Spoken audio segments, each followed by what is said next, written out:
Ya, shalom. Ya, masing-masing cari tempat duduk yang nyaman. Ya, masih jalan-jalan, silakan ambil tempatnya.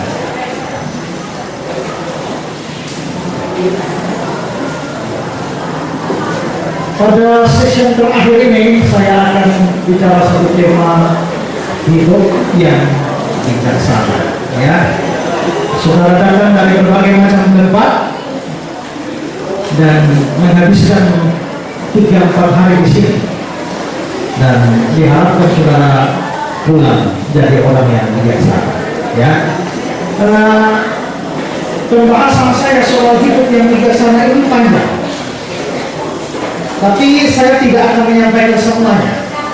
Saya hanya akan menyampaikan satu poin saja, ya, yang saya kira relevan dengan kita, dan setelah itu kita langsung masuk dengan jawab. Jadi pembahasan ini tidak akan selesai. Nah, temanya adalah hidup yang bijaksana, dan mari kita lihat Efesus pasal yang ke-5. Ya, sebaiknya mari kita sama-sama baca Efesus 5, 15 sampai 21. 2-3. Karena itu perhatikan dengan seksama bagaimana kamu hidup. Janganlah seperti orang bebal, tapi seperti orang kaya, dan pergunakanlah waktunya karena hari-hari ini adalah jahat. Sebab itu janganlah kamu bodoh, tapi usahakanlah supaya kamu mengerti aturan. Dan janganlah kamu mabuk oleh anggur, karena anggur menimbulkan hawa nafsu. Tapi hendaklah kamu penuh dengan roh. Dan berkata-katalah seorang kepada yang lain dalam Mazmur, hidup puji-pujian dan nyanyian rohani, bernyanyilah dan bersoraklah bagi Tuhan dengan segenap hati.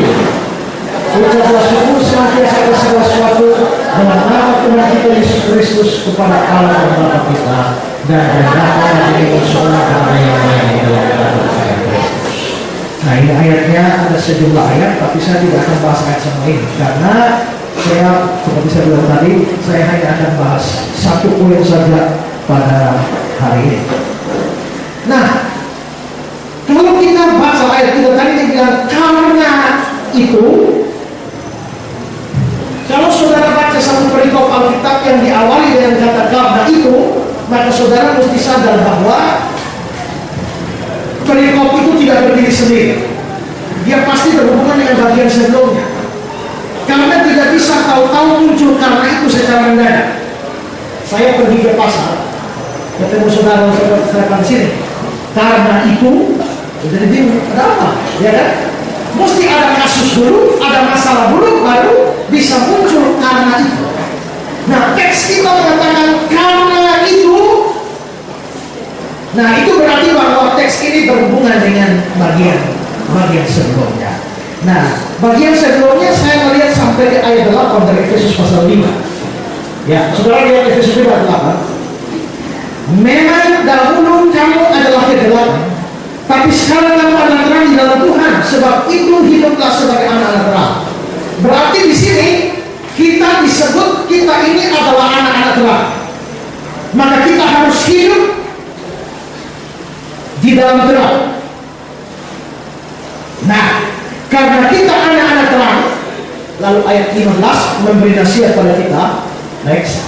Karena itu, karena apa? Karena kamu adalah anak terang, ya. Karena itu, perhatikanlah dengan saksama bagaimana kamu hidup. Karena kamu anak terang, perhatikan hidupmu.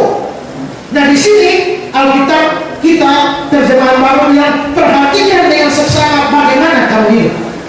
Tapi ayat ini di dalam Alkitab yang dulu, Alkitab terjemahan lama, bunyinya begini.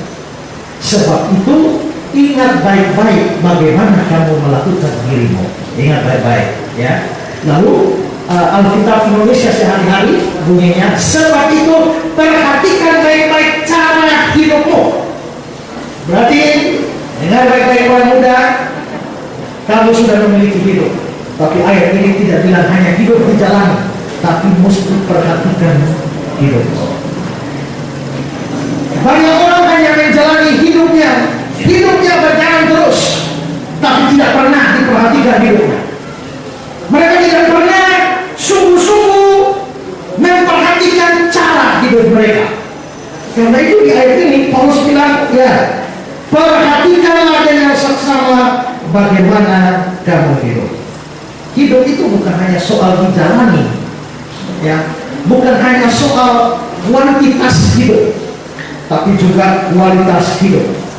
Kita senang umur panjang, bukan aku ingin hidup 1000 tahun lagi, ya. Tapi kalau hidup 1000 tahun lagi, tapi pencuri, penjahat, perampok, penfitnah, perusak, lalu apa artinya hidup 1000 tahun kalau catatan hidup saudara negatif seluruhnya? Ya, apa artinya hidup panjang, umur panjang, tapi ternyata bukan yang baru, tapi menghancurkan. Bukan yang perbaiki, tapi merusak. Bukan mengobati, tapi menyakiti. Bukan menyatukan, tapi menceraikan. Bukan mengasihi, tapi benci. Bukan merangkul, tapi memukul. Apa artinya hidup panjang kalau seperti itu? Ya. Sekarang saudara, kalau saudara mati nanti, biasa ada pembacaan apa? Riwayat hidup. Saya tidak tahu di sini ada tidak. Kalau orang mati sebelum memasukkan lubang, pembacaan riwayat hidup. Baca riwayat hidup itu biasa berapa menit? 5 menit. Jadi kalau saudara hidup sampai 60 tahun, riwayat hidupnya 5 menit. Kalau begitu, riwayat hidup 67 tahun, baca riwayat hidup dalam 5 menit itu biasanya ambil yang apa saja? Yang baik-baik dan yang penting-penting. Setelah meninggal dunia, almarhum siapa? Ya, almarhum Anton. Riwayat hidup, makan 3 kali sehari, mandi 2 kali sehari, begitu? Oh tidak. Maka ini urusan hari-hari tidak perlu masuk dalam catatan riwayat hidup, tidak. Yang dicatat dalam riwayat hidup itu adalah peristiwa-peristiwa penting. Lahir di mana, ya toh, nikah sama siapa, ya toh, apa yang dia capai dan seterusnya sampai mati kau. Nah, kalau saudara diberikan membuat riwayat hidup saudara, kira-kira orang tulisnya baik atau tidak?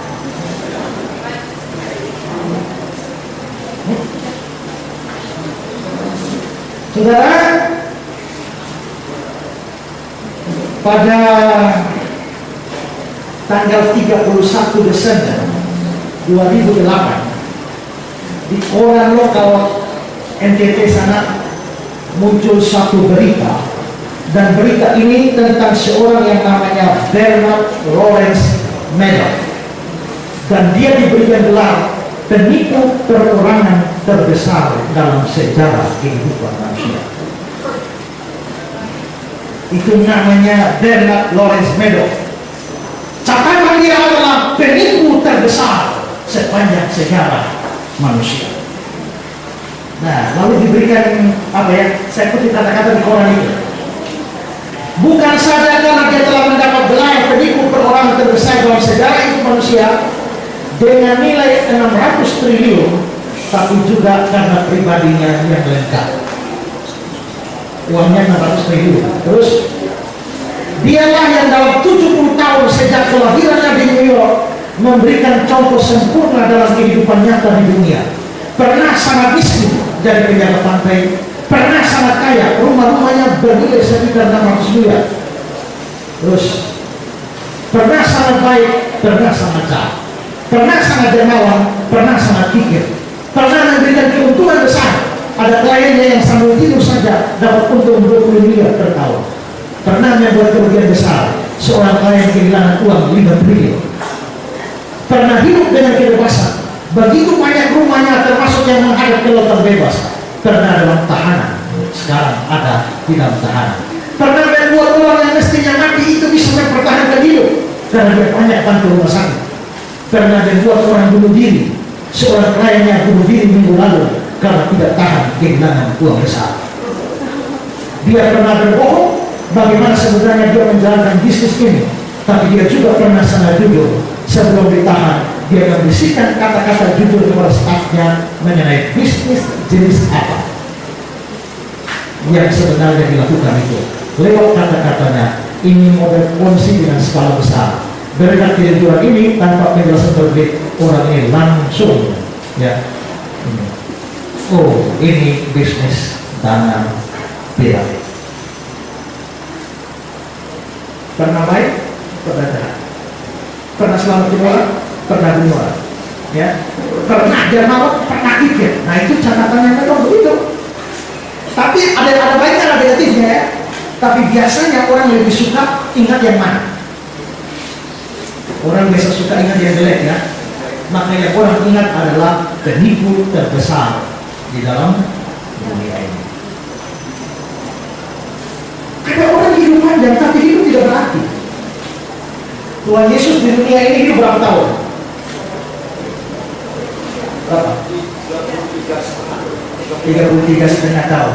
Tuhan Yesus di dunia. Habis itu mati dibunuh, lalu bangkit naik ke surga. Jadi Yesus sebagai manusia di dunia ini hidupnya pendek. Maka saya sekarang lebih tua dari Yesus. Ya, karena Yesus mati muda. Tapi biarpun umur Yesus pendek, tapi ternyata dia bisa membuat pengaruh yang besar di dalam hidup ini. Ya, coba kita lihat tentang Yesus. Next.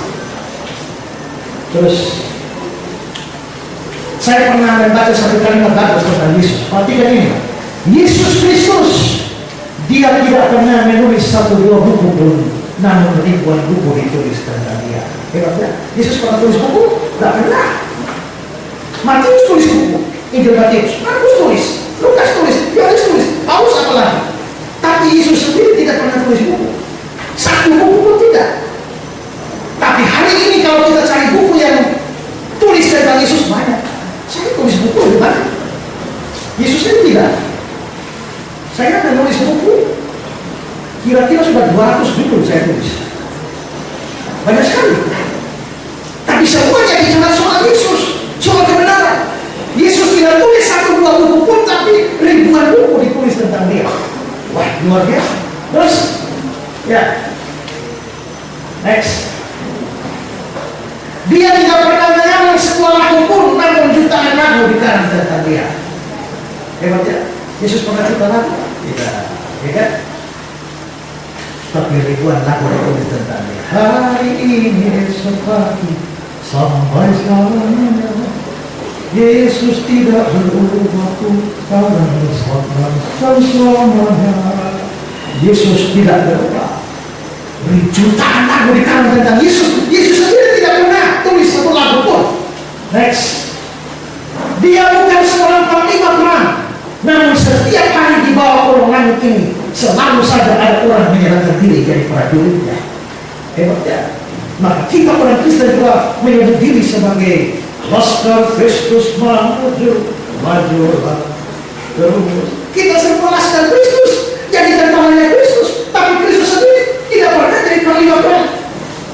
Ya, kalau begitu Yesus ini hebat sekali.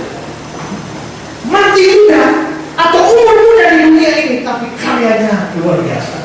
Sampai ada satu lagu bilang, nama Yesus terus bersuara abadi tak berhenti. Nah, saudara, Yesus umur sedikit saja di dunia sebagai manusia, tapi karyanya besar, luar biasa. Berarti hidup Kristus itu secara kuantitas sedikit, tapi secara kualitas sangat tinggi. Saudara orang muda, saya tidak tahu saudara akan kasih saudara umur berapa. Tapi kalau sampai saudara mati dan catatan dibuat tentang hidup saudara, kira-kira hidup saudara itu kualitasnya bagaimana? Ya, apa artinya kualitasnya banyak, umur panjang, tapi kualitas hidup itu terlalu minim? Lebih baik umur pendek, kuantitas sedikit, tapi kualitas hidup itu menjadi begitu baik. Itulah sebabnya ayat 15. Next. Perhatikan ini. Perhatikan dengan seksama bagaimana kamu hidup. Jadi jangan hidup-hidup saja. Makan, minum, tidur, makan, minum, tidur. Kalau hanya makan, minum, tidur, besok makan, minum, tidur, besok makan, minum, tidur. Apa beda kita dengan babi? Apa beda kita dengan anjing? Apa beda kita dengan binatang? Manusia itu beda dengan binatang. karena itu manusia dicipta Tuhan menurut gambar dan rupanya, dan manusia mempunyai nilai tersendiri. Karena itu maka dikatakan perhatikanlah dengan sesama bagaimana kamu hidup. Jangan seperti orang bebal itu bodoh. Ya. Jangan seperti orang bodoh, tetapi seperti orang arif, orang bijaksana. Maka saudara-saudara, saya mau setelah pulang ini saudara menjadi pemuda-pemuda yang bijaksana. Pulang menjadi orang-orang yang arif. Jangan sudah datang PPHG 4 hari, pulang masih tetap orang bebal, orang bodoh. Ya. Nah kalau begitu, apa sih cirinya orang itu kalau orang itu bijaksana? Ya. Apa sih cirinya orang itu bijaksana? Ada banyak, tapi hari ini Pak Esther kasih satu saja. Ya. Nah, satunya adalah next. Hidup yang bijaksana itu adalah hidup yang menghargai waktu. Ya. Hidup bijaksana itu menghargai waktu. Coba lihat ayat 16. Pergunakanlah waktu yang ada. Ada yang mau kasih tahu saya waktu itu apa? Apa itu waktu? Ya. Waktu itu apa sih?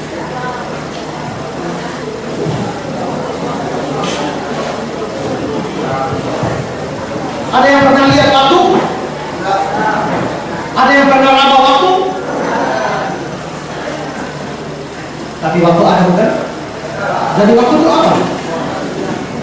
Ya. Ada seorang namanya Agustinus, dia mengucapkan kalimat begini. Jika Anda tidak bertanya apakah itu waktu, saya menganggap saya sudah tahu apa itu waktu. Tapi jika Anda menanyakan apa itu waktu, saya harus jujur mengatakan bahwa saya tidak tahu. Jadi kalau kau tidak tahu, saya tahu. Ini dan kau tanya, saya tidak tahu. Waktu itu apa? Ya. Maka waktu ini adalah sesuatu yang membingungkan. Waktu ini unik. Kalau yang belajar bahasa Inggris, ada berapa tenses dalam bahasa Inggris? Past tense, present tense, future tense, apa lagi? Berapa tensesnya semua bahasa Inggris? 16. Jadi waktu itu unik, orang Inggris bagi jadi 16. Tapi orang Belanda membagi waktu menjadi 32 tenses. Dan orang Yunani membagi waktu menjadi 64 tenses. Ya.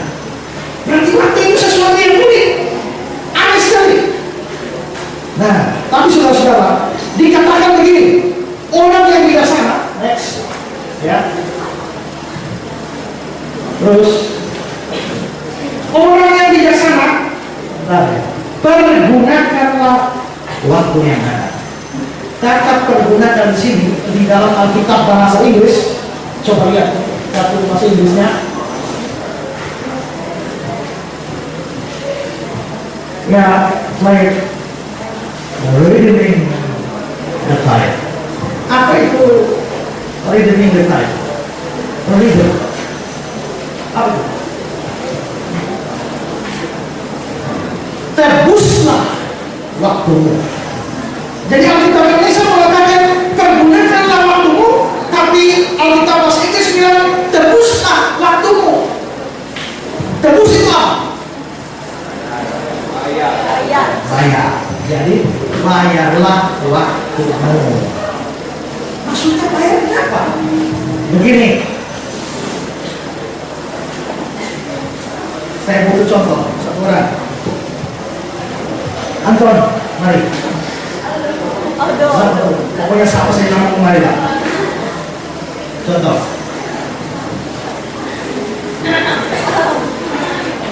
Lahir tahun berapa? 97. Tahun 97 itu di kursi jalan. Sekarang kamu ada di tahun 2016. Mau mati kapan? Andai kata dia akan mati tahun 2040. 2040 itu di merah sana. Dia lahir di sana. Sekarang dia ada di sini. Nanti dia akan sampai di sana.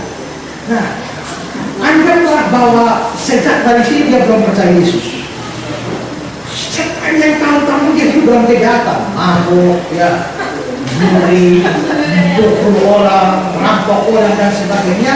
Berdoa tidak pernah, baca Alkitab tidak pernah, kebaktian tidak pernah, pelayanan tidak pernah dan sebagainya. Berarti selama dari tahun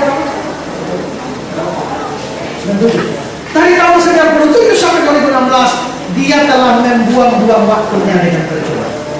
Ya, waktu terbuang yang percuma. Sekarang di 2016 dia mulai percaya Yesus. Setelah 2016 dia percaya Yesus, dia punya sisa waktu untuk hidup satu sana. Sekarang dia mesti jalan ke sini. Tapi kamu punya waktu kan sudah dibuang percuma di sana. Sekarang kamu mesti bayar di sini. Kalau dulu kamu habiskan waktu kira-kira untuk minum-minum saja, kira-kira untuk minum mabuk 1 tahun. Sekarang kamu bayar 1 tahun ini isi dengan baca Alkitab. Ya. Kalau sekian tahun yang lalu kamu hanya nganggur-nganggur buang waktu yang percuma, sekarang bayar di sini. Sekarang bayar di sini. Jadi tebuslah waktu yang sudah kamu buang di sana, isi waktu di sini. Itulah disebut sebagai redeeming the time. Tebuslah waktu. Rahasia. Jadi saudara bayangkan, sejak dari saudara lahir sampai sekarang berapa banyak waktu sudah saudara buang dengan percuma. Ya. Sekarang setelah kamu pulang dari sini, kamu mesti jadi orang bijaksana. Jadi orang bijaksana artinya saudara mesti isi waktu yang tersisa dalam hidup saudara itu dengan hal-hal yang berguna untuk menebus semua waktu yang sudah saudara buang dengan percuma tadi. Itulah yang dimaksudkan dengan redeeming the time. Tebuslah waktumu, bayarlah waktumu. Nah, saudara-saudara, Alkitab Perjanjian Baru kita ini bukan ditulis dalam bahasa Indonesia, bukan. Maksudnya saya terjemahan. Alkitab yang asli itu tulisnya dalam bahasa Yunani. Dalam bahasa Yunani ada 2 kata yang sama-sama berarti waktu. Kata yang pertama adalah kronos. Kronos itu artinya apa? Waktu. Kata yang kedua adalah kairos. Kairos itu artinya waktu. Tapi apa bedanya kronos dengan kairos? Saudara lihat ya. Saudara perhatikan baik-baik gambar ini. Gambar hitam itu adalah kronos. Waktu yang terus ada. Tapi di dalam waktu itu ada kesempatan-kesempatan yang muncul di sana. Itu tidak selalu ada. Itu seperti kuning-kuning itu, kadang-kadang ada, kadang tidak. Itu namanya kairos. Jadi saya kasih contoh begini. Pak Pendeta Ketut, gambaran di sini ya. Dari tahun berapa Pak? 2011. Dari 2011 beliau ada di sini. Sampai 2012, 13, 14, 15. Kira-kira hari Minggu ini Pak Ketut akan ada di sini? Ada. Minggu depan masih ada lagi? Ada. Minggu berikutnya masih ada? Ada lagi. Minggu berikutnya masih ada? Masih ada. Berarti Pak Ketut ini selalu ada di sini. Itu kronos. Tapi Pak Esra kata di sini ini pertama kali, belum tentu balik lagi. Berarti Pak Esra datang hanya 1 kali saja. Berarti Pak Esra itu bukan kronos, tapi kairos. Ngerti? Jadi begini, kira-kira kalau di bahasa Indonesia kan, kronos itu waktu, kairos itu kesempatan. Ya, jadi kesempatan tidak selalu ada, tapi waktu selalu ada. Nah, saudara hidup itu waktu selalu ada, tapi kesempatan-kesempatan itu belum tentu ada. Nah, teks kita ini dikatakan bahwa pergunakanlah waktu yang ada. Itu bukan kronos, tapi kairos. Dengan kata lain, pergunakanlah kesempatan yang ada. Menarik adik-adik, kairos itu sebenarnya apa? Itu nama dewa. Coba lihat ini.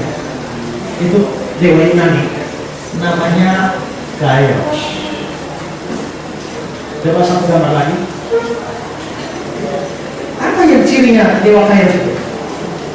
Kalau sudah lihat gambar itu cirinya apa? Selain saya apa? Gambarnya boleh jelas tuh. Cirinya botak. Tapi suara botaknya itu cuma setengah. Gini ya. Jadi rambutnya itu ke depan, Sisanya ke belakang itu botak. Maksudnya apa? Nama saya Kairos, setengah botak. Dari tengah ke depan ada rambut, tengah ke belakang tidak ada rambut. Tujuannya apa? Kalau saya datang kepada kamu, rambut saya di depan, tangkaplah, peganglah saya. Tapi kalau kamu tidak pegang saya, giliran saya sudah berlalu dan kamu mau pegang dari belakang, yang kamu dapat cuma botak. Itulah Kairos. Artinya apa? Kalau kesempatan itu datang, raihlah. Kalau kamu tidak meraih kesempatan itu dan kesempatan itu sudah lewat, kamu tidak dapat apa-apa. Nah, maka di sini dibilang, tebuslah kesempatan-kesempatan yang ada. Itu ayat itu. Berarti orang bijaksana itu orang yang tahu menghargai waktu. Ya, coba lihat Efesus 18 next. Dan pergunakanlah Kairos yang ada. Nah, saudara-saudara, jadi orang yang bijaksana itu orang yang pintar melihat setiap kesempatan dan dia mempergunakan kesempatan-kesempatan itu semaksimal mungkin. Dia tidak buang kesempatan-kesempatan yang ada, karena kesempatan yang sudah pergi belum tentu muncul lagi.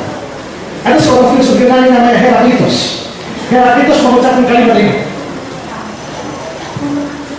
Next. Heraklitos bilang begini, engkau tidak dapat menginjak sungai yang sama dua kali, karena air yang diinjak selalu mengalir, tidak pernah sama. Pergi ke Papua sana, air injak kamu, air yang sama tidak, air yang kau injak sudah di sana. Jadi yang kau injak air yang baru, injak sama lagi, sudah lewat. Jadi kamu tidak pernah injak air yang sama dua kali. Maka kalau setiap kesempatan datang padamu, ambillah. Kalau kau tidak ambil, itu akan kehilangan. Itu maksudnya Heraklitos. Jadi orang bijaksana selalu melihat kesempatan-kesempatan baik dalam hidupnya dan dia mempergunakannya dengan baik. Maka orang bijaksana tidak akan membuang-buang waktu. Saudara, berapa banyak waktu yang saudara buang percuma sebelum ini? Hidup berfoya-foya, pakai narkoba menghancurkan hidupmu, minum tuak sejadi-jadinya, ya, merusak hidupmu dengan segala macam persoalan yang sebenarnya hanya membuang-buang waktu. Waktu sangat berharga, ya. Saya mempunyai satu catatan menarik tentang nilai waktu. Coba lihat, coba saudara lihat ini, nilai waktu. Untuk mengetahui nilai 1 tahun, tanyakan pada mahasiswa yang gagal dalam ujian. Dia ngerti apa artinya 1 tahun. Waduh, gagal lagi, ulang 1 tahun lagi. Itu artinya. Terus untuk mengetahui belum untuk mengetahui nilai 1 bulan, tanyakan pada ibu yang melahirkan secara dini. Ya, mulai dari awal itu dia ngerti apa artinya 1 bulan. Terus untuk mengetahui nilai 1 minggu, tanyakan pada editor majalah mingguan.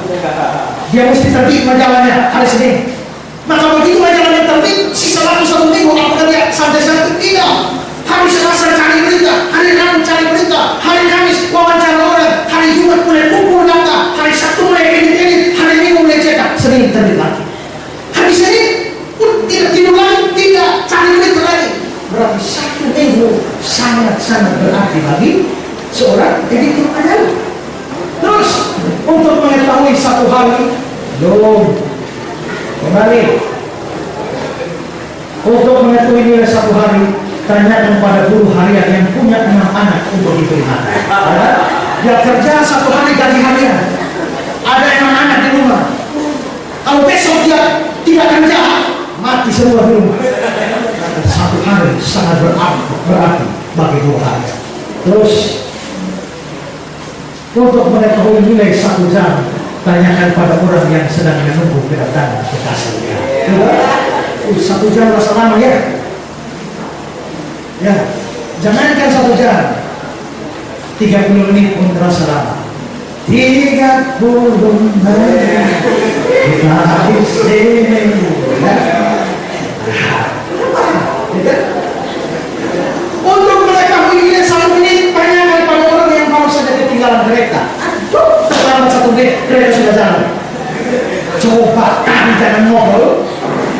Begitu kan? Berarti 1 menit berharga sekali. Telat 1 menit, kereta sudah lewat. Telat 1 menit, pesawat sudah jalan. Mesti beli tiket baru. Mana itu 1 menit? Ya, terus untuk mengetahui nilai 1 detik, tanyakan pada orang yang baru terhindar dari kecelakaan. 1 detik terlambat kali kepala putus di kepala. 1 detik sangat berharga. Untuk mengetahui nilai 1 milidetik, tanyakan pada atlet yang baru saja memenangkan medali pada pertandingan Olimpiade. Atau tak usah ngomong atlet lah. Apa namanya? Ini MotoGP. Ya. Yang nomor 1, nomor 2, nomor 3 itu bedanya tak sampai 1 detik. Sekian milidetik sama-sama masuk, bedanya sedikit saja. Berarti 1 milidetik sangat berarti bagi seorang pembalap. Terlambat 1 milidetik, dia kehilangan jadwal. Berarti waktu sangat berharga. Nah saudara, kalau 1 milidetik saja berharga, kalau kau kerja dulu saya di jalan lalu kamu ke situ kau habiskan berapa banyak waktu? Kau buang waktumu dengan percuma. Karena itu waktu itu sesuatu yang sangat-sangat penting. Pulang dari sini mesti jadi orang biasa. Ya, saya kasih kalimat pagi menarik. Ambillah waktu. Ini saya biasa siaran di radio RRI. Biasanya di akhir siaran itu kalau radionya mau off, lalu penyiarnya membaca kalimat ini, makanya saya kutip kalimat ini bagus. Dia bilang begini: ambillah waktu untuk belajar karena itu adalah sumber kebijaksanaan. Yang kemalas belajar masih sekolah ini, ya, pulang dari sini jadi bijaksana. Ambil waktu belajar. Ambillah waktu untuk berpikir karena itu seumpama memasak dalam dapur kehidupan. Pakai ini otak ini, ya. Tuhan kasih otak ini untuk berpikir, ya, memikirkan segala macam hal. Jangan malas pakai otak, ya, jangan malas pakai otak. Ada ponakan saya itu dari ke belakang sampai belajar membaca pun susah. BA, ba, BI, B, gabung dua-dua, buka. Saya malas. Lain kali kalau mau belajar, berdoa, minta Tuhan buka itu otak. Kalau dia mau belajar dari Tuhan, sekarang Sasa mau belajar, tolong buka otak. Ya belajar. Habis belajar dia berdoa, Tuhan Sasa sudah belajar, tolong tutup otak. Bodoh ini karena kau minta Tuhan buka otak, kau tutup otak lagi. Jangan malas pakai pikiran, mesti berpikir. Terus ambillah waktu bekerja, karena itu cara membuat hidup Anda lebih hidup. Jangan malas bekerja sebagai orang Kristen. Amsal bilang, pemalas pergi kepada semut. Lihat lakunya, malu itu sama binatang.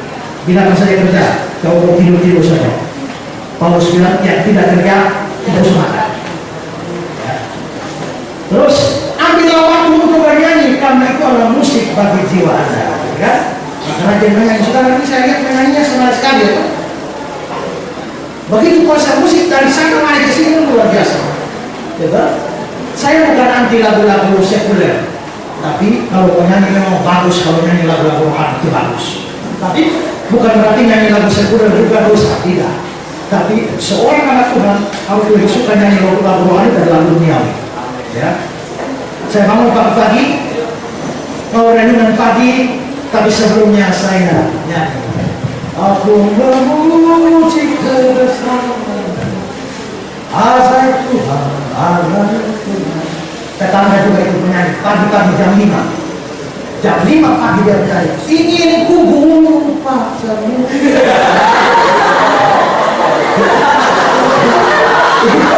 Jam 5 pagi loh. Ya. Mestinya saatnya bangun nyanyi puji Tuhan. Ya. Pagi-pagi ngomong pacar orang.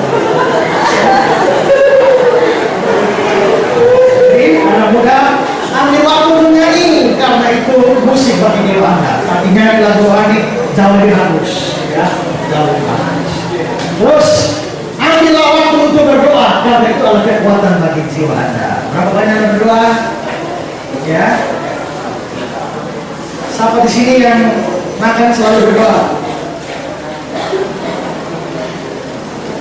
Kalau ada yang makan tidak berdoa, susah ya. Ada Pak Tua datang dari kampung, tiap kali mau makan berdoa. Lalu dia pergi ke warung, lalu pesan makan. Ada anak-anak muda di situ yang makan saja tidak berdoa. Lalu Pak Tua ini ambil makan lalu dia berdoa. Ya Tuhan berkati makanan ini, saya mau makan dan berdoa. Amin. Terus anak-anak muda yang tidak berdoa itu mau ngejek si Pak Tua. Ya Pak Tua, dari kampung mana? Oh itu dari Taman Rakai. Oh memangnya di sana orang-orang masih berdoa ya? Kalau makan masih berdoa ya? Pak Tua hanya diam saja. Semua bisa makan berdoa kecuali anjing dan babi. Artinya apa? Kalau kau makan tidak berdoa, kau tidak lebih dari anjing dan babi. Maka tidak kau berdoa. Ya, ucap syukur. Karena apa? Kalau Tuhan, biarpun ada makanan, kalau Tuhan tidak kasih kesempatan makan, kau tidak bisa makan. Ya. Jadi bersyukurlah, banyak berdoa. Ambillah waktu untuk bermimpi, karena itu bagaikan menggantung cita-cita Anda pada bintang di langit. Ya kan? Jadi mempunyai visi. Apa jadinya saudara nanti tergantung dari mimpi Anda sekarang ini. Mimpilah sebesar mungkin daripada mati dari keliru. Ya. Terus ambillah waktu untuk Tuhan, karena itu adalah kunci segala. Ya. Jadi ambil waktu untuk banyak hal, tapi jangan lupa waktu untuk Tuhan. Ya. Nah, saudara-saudara, ada survei tentang hidup orang Amerika pernah dibuat. Di total ya, misalnya, saudara ini umur berapa? Kalau saudara misalnya umur 20, mulai dari umur 1 tahun saudara tidur, umur 2 tahun tidur lagi, 1 hari tidur 7 jam, kalau di total 20 tahun, saudara sudah tidur berapa banyak? 1 hari nonton TV sekian jam. Di total 20 tahun nonton TV berapa jam? Nah, survei pernah dibuat di Amerika dan hasil surveinya demikian. Orang kalau umur 70 tahun maka dia tidur 23 tahun. Jadi umur 70 tahun untuk tidur saja habis 23 tahun. Ya. Untuk kerja habis 14 tahun. Untuk nonton TV habis 8 tahun. Untuk senang-senang habis 8 tahun. Untuk jalan habis 4 tahun. Untuk ngomong habis 4 tahun. Untuk membaca 1 tahun. Untuk pendidikan sekitar 2 atau 3 tahun. Terus ini saya baca di renungan. Lalu di renungan itu ditambah 1 kalimat. Kalimatnya begini. Coba. Bila Anda setiap minggu ke gereja, tiap minggu ya, ini selama 70 tahun. Tiap minggu ke gereja, ikut kebaktian dari awal sampai akhir, setiap hari berdoa pagi dan malam masing-masing selama 5 menit, Anda memberikan waktu 5 bulan bagi Tuhan. 5 bulan dari 70 tahun. Jadi kalau kamu hidup 70 tahun, ya tidur saja 23 tahun. Tapi untuk Tuhan 5 bulan. Itu pun kalau kamu rajin ke gereja tiap minggu non-stop berdoa pagi dan malam, 1 kali berdoa 5 menit. Tapi kalau kamu tidak tahu berdoa, 5 bulan liburan. Maka kita lihat nonton TV saja sekian tahun, tapi untuk Tuhan sangat sedikit. Ya, karena itu maka pulang dari sini ambil komitmen, waktu lebih banyak akan diberikan untuk Tuhan. Amin. Maka jadilah orang yang bijaksana. PPHG akan segera selesai. Banyak hal sudah dapatkan. Tiba saatnya pulang dan jadi orang muda yang bijaksana dengan mempergunakan waktu yang ada, kairos yang ada untuk kemuliaan nama Tuhan. Ini saja yang saya bagikan dari kita. Sesi penutup ini dan kita akan masuk dalam tanda jawab. Tuhan memberikan suara.